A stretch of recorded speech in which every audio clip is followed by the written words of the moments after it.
Salam əzizləyicilər, hamınızı bir daha xoş gördük. Hyundai Elantra 2012-ci ilin korobkasıdır. Baxın, gördünüz. Bu hissə görürsünüz. Nasosu. Korobkanın nasosu yiyib. Publika düzgün oturtmadım ona görə. Bunları da yiyib. O yediyinə görə, baxın bu hissələr görürsünüz. Necə yiyib. Bu yediyinə görə həm yağ bıraxıb, həm də yaxşı düzgün yağ vurmadığına görə friksiyonları yandırıb. Baxın, qapqaradır friksiyonları. İndi biz bunun kasa hissəsini yuduq, tərtəmiz havaladıq. İndi yığacaq yerinə təzə friksiyonlar qoyub normal vəziyyətinə gətirəcək maşını.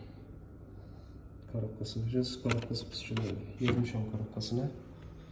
Nasosunu da dəyişəcəyik, təzə nasos qoyacaq. Baxın, pis günə qoyub. Düzgün oturmayıb deyə publika başlayıb yeməyə bunu. Bu da yediyinə görə yağ bıraxır.